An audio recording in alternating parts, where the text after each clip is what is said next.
Hello everyone, welcome back to Resolution Study Point. Today we are going to discuss chemoselectivity. In previous lecture we have discussed one group CX disconnection approach for alcohols, ethers, sulfides and halides. Okay. अब इस lecture में हम discuss करेंगे कि कीमोसेलेक्टिविटी क्या होती है और कौन कौन सी गाइडलाइंस हैं जो कीमोसेलेक्टिविटी को डिफाइन करती हैं। जैसे कि हमारा जो हमने बीच में एक चैप्टर पढ़ा था जिसका नाम था स्ट्रेटजी ऑर्डर ऑफ इवेंट्स, बिल्कुल वही वो हमारी फर्स्ट स्ट्रेटजी थी जिसमें हमने देखा था कि कौन सा ग्रुप पहले डिस्कनेक्ट होता है। अब हम बात करते हैं कि अगर अपने कंपाउंड में एक से ज़्यादा फंक्शनल ग्रुप प्रेजेंट हैं, उसमें से किसकी केमिकल रिएक्शन कितनी है, कौन सा रिएक्ट करेगा, कौन सा नहीं करेगा, किसका सिलेक्शन करेंगे, ये सब बात आती है कीमोसेलेक्टिविटी में। अब हमें पढ़ना है कि कीमोसेलेक्टिविटी को कौन कौन सी गाइडलाइन के थ्रू हम समझ सकते हैं, कौन सा ग्रुप कब रिएक्ट करेगा, कब किसको हम अनरिएक्टिव बना सकते हैं। Okay, now let's get started. First of all, what is chemoselectivity? Chemoselectivity का मतलब क्या है? कीमोसेलेक्टिविटी, सेलेक्टिविटी मीन्स किसी दो चीज में से एक को सिलेक्ट करना या दो से ज्यादा में से भी एक को सिलेक्ट कर सकते हो। Chemo on the basis of chemical property. अब देखिए आपके पास एक कंपाउंड है जिसके अंदर दो फंक्शनल ग्रुप प्रेजेंट हैं, ए और बी में बोलते हैं मैंने। अब ए और बी में से दो फंक्शनल ग्रुप में से कौन सा ज़्यादा रिएक्टिव है? एक ज़्यादा रिएक्टिव है, एक कम रिएक्टिव है। आप कोशिश करते हो कि आप ज़्यादा रिएक्टिव वाले को रिएक्शन ना करो, कम रिएक्टिव वाले की रिएक्शन कर लो। तो यहाँ पर क्वेश्चन अराइज होता है कीमोसेलेक्टिविटी का। So when A molecule contains two reactive groups and we want to react one of them but not the other, then the question of chemoselectivity arises. क्या बोला है कि आपके पास एक मॉलिक्यूल है जिसमें दो रिएक्टिव ग्रुप हैं और आप चाहते हो कि उनमें से केवल एक ही रिएक्शन करे, दूसरा रिएक्शन ना करे, तब क्वेश्चन अराइज होता है कीमोसेलेक्टिविटी का। इनको हम एग्जांपल से डिस्कस करते हैं। फर्स्ट देखिए, फर्स्ट केस में आपके पास है relative reactivity of two different functional groups. आपके पास दो डिफरेंट फंक्शनल ग्रुप हैं, एक आपको हाइड्रोक्सिल ग्रुप दिख रहा है और एक आपके पास अमीन ग्रुप है, और आप इस कंपाउंड का करना चाहते हो एसिटाइलेशन।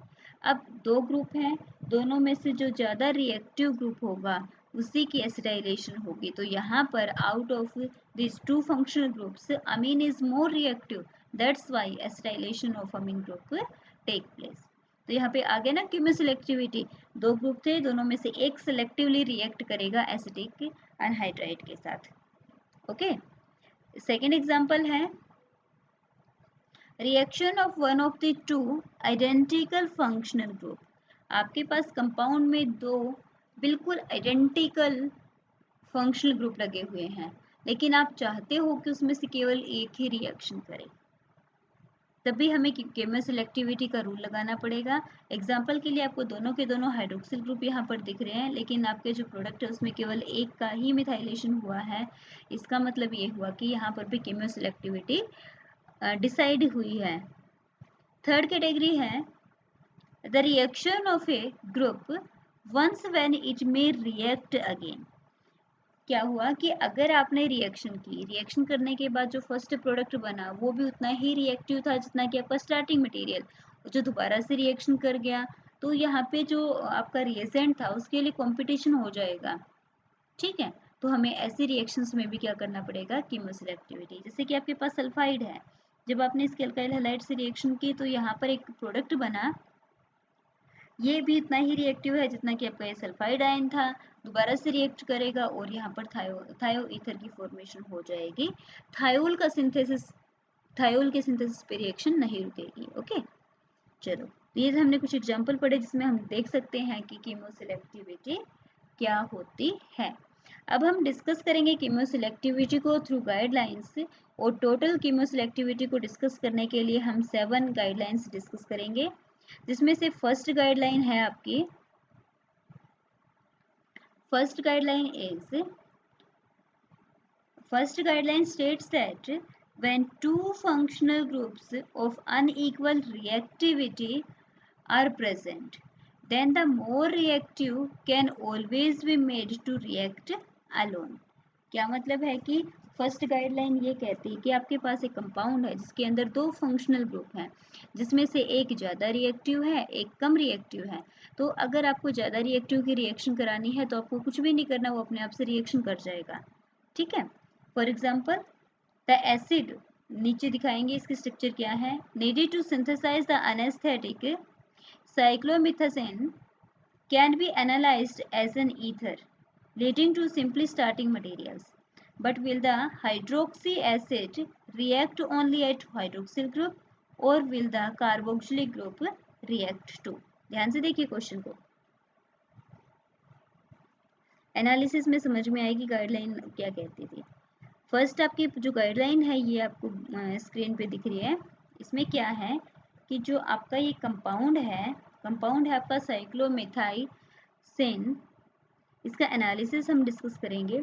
तो जब हम इसके एनालिसिस की बात करते हैं तो यहाँ पर आपके पास फर्स्ट जो देखो, हमें कीमो सिलेक्टिविटी वाली गाइडलाइन तो डिस्कस करनी है, लेकिन इससे पहले की जो गाइडलाइन हम ऑलरेडी डिस्कस कर चुके हैं, जो भी टॉपिक उसको भी हमें लेकर चलना है। पहले उनको फॉलो करवाएंगे और जब कीमो सिलेक्टिविटी की बात आएगी तो कीमो सिलेक्टिविटी वाली गाइडलाइन को फॉलो करेंगे। ओके, तो फर्स्ट आपको दिख रहा है यहाँ पे एस्टर बॉन्ड, और एस्टर बॉन्ड में आपको पता है वन ग्रुप CO डिस्कनेक्शन हो जाएगा, तो ये वाले बॉन्ड को हमने डिस्कनेक्ट किया तो यहाँ पर फॉर्मेशन हुई कार्बोक्सिलिक एसिड की। अब देखिए यहाँ पर एक ईथर बॉन्ड दिख रहा है, तो इस ईथर बॉन्ड की ब्रिकेज करेंगे तो यहाँ पर CO ईथर ब्रिकेज हो जाएगा और यहाँ पर एक नया कंपाउंड आपको मिलेगा। इस कंपाउंड के अंदर कार्बोक्सिलिक एसिड भी है और क्या है, फिनोल। अब देखिए आपको करना क्या है, आपको जब इसका सिंथेसाइज करना है तो कंपाउंड नंबर 3 से और इस वाले कंपाउंड से आपको कंपाउंड नंबर 1 बनाना है। तो कंपाउंड 1 कब बनेगा, जब हाइड्रोक्सिल ग्रुप रिएक्ट करेगा, और आपको ये भी पता है कि हाइड्रोक्सिल ग्रुप की रिएक्टिविटी कार्बोक्सिलिक से ज़्यादा होती है। तो कौन रिएक्ट करेगा, हाइड्रोक्सिल ग्रुप रिएक्ट करेगा। ठीक है,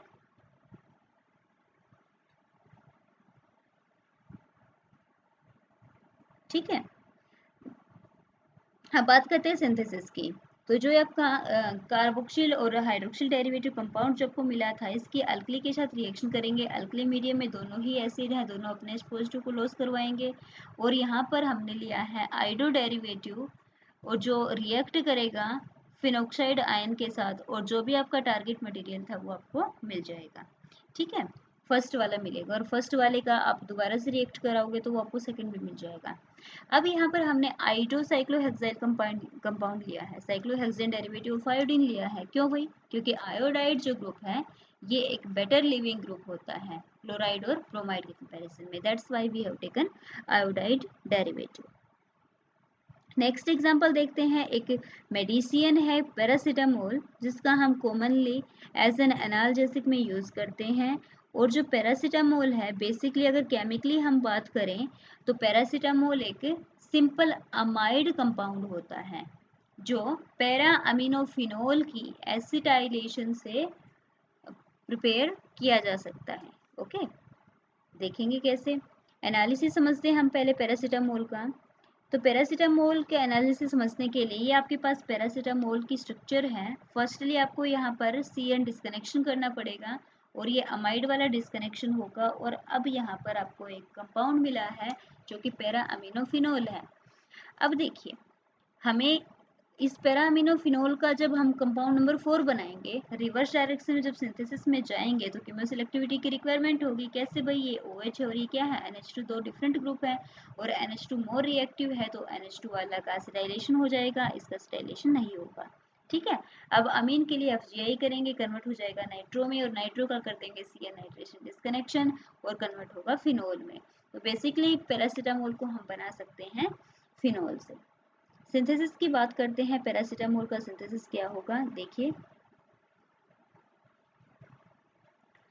पैरासीटामोल का हम सिंथेसिस कर सकते हैं फिनोल। फिनोल का हमने किया नाइट्रेशन, और नाइट्रेशन करने के बाद यहाँ पर आपको मिलेगा पैरा पोजीशन पे nitrophenol. This is para-nitrophenol, and this is, you know, OH group is ortho-para-directing. You will find here that there are two products will be formed. One is ortho and other is para. So we need here only para isomer. That's why para is separated from ortho compounds. And this para isomer formed will be reduced with hydrogen in presence of palladium as a catalyst and gets converted into amine. Also, this amine on acetylation gives target for that is paracetamol. ठीक है, तो अब यहाँ पर जब हमें एस्टाइलेशन करना था तब यूज़ करना था कीमोसेलेक्टिविटी का, कि OH और NH2 में से केवल एक का एस्टाइलेशन होगा और किसका होगा जो ज़्यादा रिएक्टिव है। ज़्यादा रिएक्टिव यहाँ पर अमीन ग्रुप है, तो अमीन का हो जाएगा एसिटाइलेशन। तो आई थिंक आपको कीमोसेलेक्टिविटी की फर्स्ट गाइडलाइन समझ में आई होगी। सेकेंड गाइडलाइन हम अपने नेक्स्ट लेक्चर में डिस्कस करेंगे, आप इसको रिवाइज करना।